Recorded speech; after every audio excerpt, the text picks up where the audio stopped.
పథకాల ప్రచారంపై సర్కారు ఫోకస్, స్కీమ్లు ప్రజలకు వివరించేందుకు కసరత్తు, ప్రత్యేక కార్యాచరణ.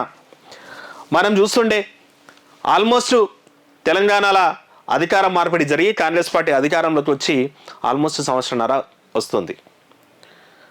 డిసెంబర్ 2023 నుంచి 24 అయిపోయింది, 25 మేలో ఉన్నాం మనం.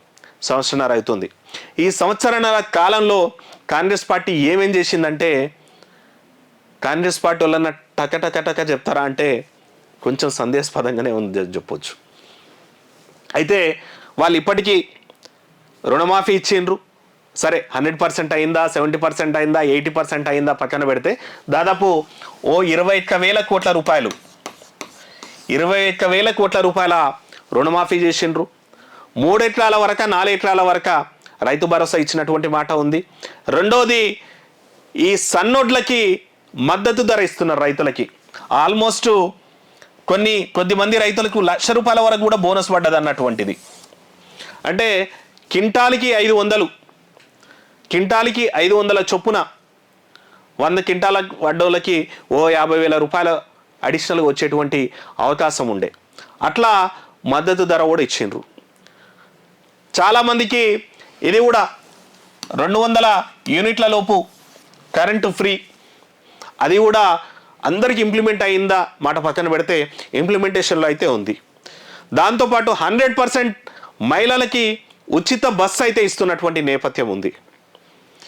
ఇట్లా చెప్పుకుంటూ పోతే చాలా సంక్షేమ పథకాలు వాళ్ళ స్థాయిలో అమలు చేస్తున్నటువంటి మాట అయితే ఉంది.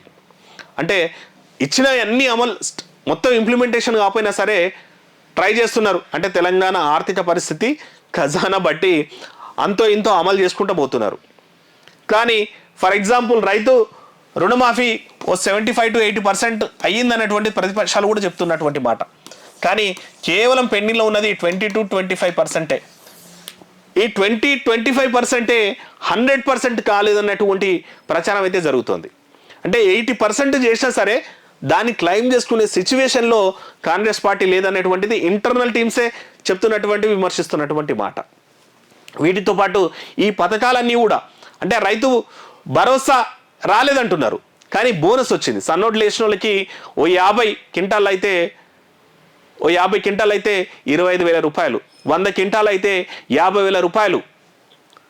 అంటే రైతు భరోసాతో ఈక్వల్గా రైతు బోనస్ కూడా పడ్డది. అది కూడా చెప్పుకోలేని, క్లెయిమ్ చేసుకోలేనటువంటి సిచ్యువేషన్లో ఉంది. మరి పార్టీకి సంబంధించినటువంటి ప్రజాప్రతినిధులు విఫలమవుతున్నారా, కార్యకర్తలు విఫలమవుతున్నారా, సోషల్ మీడియా టీమ్స్ విఫలమవుతున్నాయా, లేకపోతే అధికారులు ఇది ప్రజల్లోకి తీసుకెళ్ళలేకపోతున్నారా, ఏం జరుగుతుందో అని మొత్తం మీద అయితే కమ్యూనికేషన్ గ్యాప్ అయితే ఉందనుకోవాలి. అంటే వాళ్ళ చేస్తున్నటువంటి సంక్షేమ పథకాలు, ఇంప్లిమెంట్ చేస్తున్నటువంటి సంక్షేమ పథకాలు ప్రచారానికి అయితే టోటల్గా అయితే కాన్ఫ్లిక్ట్ అయితే ఉంది. అంటే ప్రచారంలో ప్రభుత్వం చాలా వెనక ఉందనేటువంటి వాస్తవం గవర్నమెంట్ కూడా ఒప్పుకోవాల్సినటువంటి మాట ఉంది. ఈ సంవత్సరంన్నర అయింది. ఆల్మోస్ట్ ఎలక్షన్ టైంలో లాస్ట్ 6 నెలలు ఉట్టినే పోతాయి. ఇంకా వీళ్ళ చేతులు ఉన్నది ఎంత?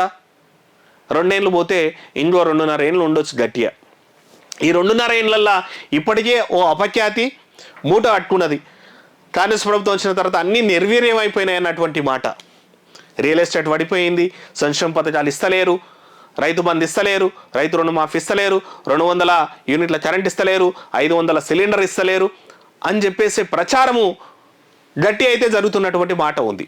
రెండోది, వీళ్ళు ఇచ్చింది చెప్పుకోపోతే అంటే ఏడైతే 100% ఇంప్లిమెంట్ కానప్పుడు ఆ 20-30% అనే ప్రచారమే ఎక్కువ జరుగుతుంది. ఆ ప్రచారమే 100% జరగలేదు అన్నట్టు కూడా సీన్ క్రియేట్ చేస్తుంది. ఈ సందర్భంగా కాంగ్రెస్ పార్టీ ఇప్పటికైనా రియలైజ్ అయినట్టుంది. ఇప్పటి నుంచైనా సరే సంక్షేమ పథకాలపై, పార్టీ ఇస్తున్నటువంటి పథకాల ప్రచారంపై సర్కార్ ఫోకస్ అయితే పెట్టిందంట. అందులో భాగంగానే సీఎం ఒక్కొక్క ఎమ్మెల్యేని పిలిపించి కూర్చొని ఓరోడితోటి 20 నిమిషాలు 40 నిమిషాలు కూర్చోబెట్టుకొని మాట్లాడుతున్నాడంట. అయ్యా మనం ఏం చేసినాం, మీరు ఏం చేసిండ్రు, ఎన్ని రోజులు మీ నియోజకవర్గంలో ఉంటున్నారు, ఎన్ని విలేజెస్ తిరుగుతున్నారు, ఎన్ని సమస్యలు తీర్చిండ్రు, ఎంతమందిని కలుస్తున్నారు, ఎన్నిసార్లు మీటింగ్ పెట్టుకుంటున్నారు, మన కార్యకర్తలను ఎంతమందిని ప్రజలకు పంపిస్తున్నారు, మన పథకాలు ఎన్ని పంపిస్తున్నారు, ఇవన్నీ మీటింగ్స్ పెట్టుకొని రివ్యూ అయితే చేస్తున్నారంట. ఎమ్మెల్యేలకు ప్రజాప్రతినిధులకు కూడా స్ట్రిక్ట్ వార్నింగ్ ఇస్తున్నారంట. రెండోది ఎమ్మెల్యేలు అందరూ కూడా నియోజకవర్గాల్ని ఎక్కువ టైం కూడా ఉండాలన్నటువంటి మాట కూడా చెప్తున్నారంట. డైలీ ఆల్రెడీ మనం చూసిండే మొన్న మహబూబ్నగర్ పార్లమెంట్, ఎందుకంటే తన సొంత పార్లమెంట్ సెగ్మెంట్, దానికి సంబంధించినటువంటి ఎమ్మెల్యేలతో ఆల్రెడీ మీటింగ్ కూడా జరిగిందన్నటువంటిది వార్త కూడా చేసినాం. ఇట్లాంటి పరిస్థితుల్లో మరి వాళ్ళందరూ కూడా మన సంక్షేమ పథకాలని గట్టే ప్రజలకు తీసుకెళ్లాలని ప్రభుత్వం ఇప్పటి వరకు అమలు చేస్తున్న సంక్షేమ పథకాలు కూడా మహిళల ఉచిత బస్సు, ఆరోగ్యశ్రీ 10 లక్షల పెంపు, ఇది కూడా చాలా మంది తెలియదు. కాంగ్రెస్ గవర్నమెంట్ వచ్చిన తర్వాత ఆరోగ్యశ్రీ 10 లక్షలు పెంచిందన్నటువంటి మాట. 500 గ్యాస్ సిలిండరు, 200 యూనిట్ల వరకు ఉచిత విద్యుత్, సన్నాలకు 500 బోనసు, రేషన్ షాప్ల ద్వారా సన్న బియ్యం. మనం చూసిండే గతంలో దొడ్డు బియ్యం వస్తుండే, అవి ఎవరు తినేటోళ్ళు కాదు. పల్లెటూళ్ళలో కూడా వాళ్ళు ఏం చేసేదంటే ఆ దొడ్డు బియ్యం తీసుకొని ఆ దోశలలోకి హోటళ్ళలోకి అమ్ముకునేటోళ్ళు.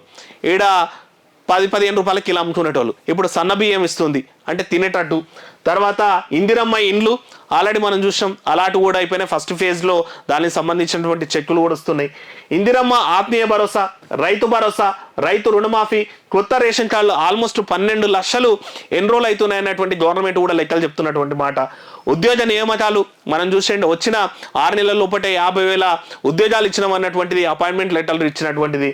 ఇక SHGలకు వడ్డీ లేని రుణాలు ఇచ్చినటువంటిది, ఆ స్వయం ఉపాధి గ్రూపులు ఉంటాయి కదా, దాంట్లకు వడ్డీ లేని రుణాలు ఇచ్చినటువంటిది. ఇట్లా మొత్తం ఇన్ని పథకాలు చేస్తే కూడా ఇప్పటికి కూడా కాంగ్రెస్ గవర్నమెంట్ ఏం చేస్తలేదన్నటువంటి ప్రచారం జరుగుతున్నటువంటి వేళ కార్యకర్తలు, సోషల్ మీడియా వారియర్స్, తర్వాత ప్రజాప్రతినిధులు అందరు కలిసి ప్రచారం అయితే గట్టే చేయండి అన్నటువంటిది అయితే చెప్తున్నారు. ఎందుకంటే వచ్చేటివి లోకల్ బాడీ ఎలక్షన్స్ ఉన్నాయి, మున్సిపల్ ఎలక్షన్స్ ఉన్నాయి, ఆ తర్వాత GHMC ఎలక్షన్స్ ఉంటాయి.